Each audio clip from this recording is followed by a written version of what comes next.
Hello, my name is Kasie Gray, your homegirl broker associate, the owner of Basically Kasie and the group Planning for Realtors.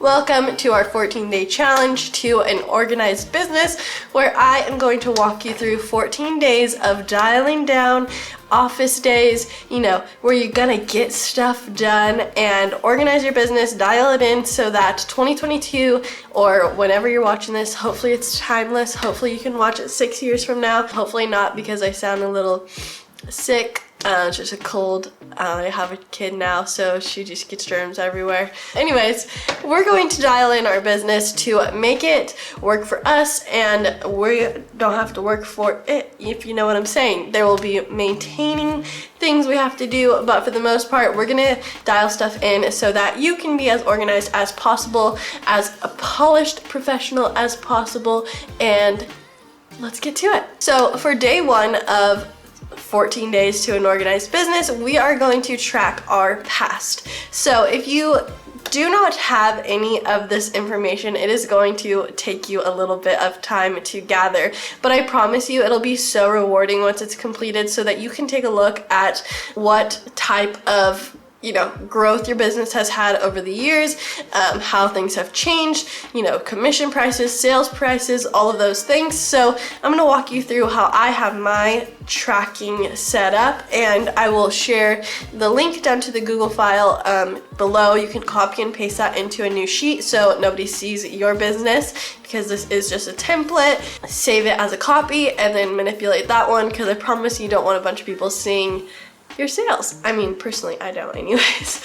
That's all private info, you know what I'm saying? Okay, so what you're going to see is I set it up for 2021, but I have been a licensed agent since 2016, so I have all of those years going through my past, and this is a year to date, not like year over year when your license renews. So the categories are name, address, date, source. So this is going to be where you met them, where you found them, where you're most connected. So maybe I met someone at the hair salon, but we mostly connect on Instagram. You can throw in Instagram, but if you meet them at certain events, at an open house, your pillars that we're going to track in the future is basically where you're going to put in here, so we can kind of track where our leads are coming from and use that for the next year to plan our business.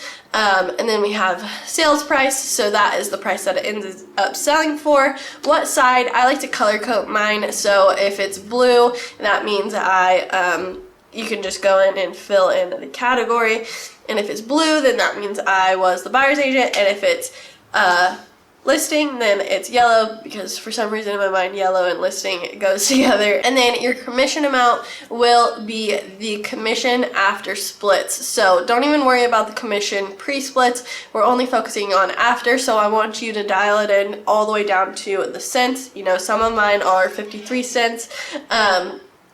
Okay, so I went ahead and blocked out the names of the sellers and the addresses, but here you can see that I have the dates where where their sources, their purchase price, if I was the buyer or the seller, and then if you are doing both sides, you can do 2 lines, is what I usually do, because I count it as 2 sides, because you're basically, like, if it wasn't 2 sides, then that buyer would have bought something else, ideally. So I usually put that in, so if it's the same house, then I just make it 2 lines and then put the other client's info in. Commission amount and the total, and then so you can see there's formulas set up for you, and then you can go in and adjust that if you need more or less, but that will create the sum for you, and then the averages. So that's just fun to look at. In 2019 the average commission amount was $9,000, and then in 2020 the average commission amount was $8,000. So it just kind of changes year after year, and so I still need to go in this year and do some more tracking, I have all the numbers in, but I just need to go in and put the names down and stuff. So that's super helpful for that. And then there's a spot for transactions completed to see how many transactions you've done, and then listings, how many listings you've done.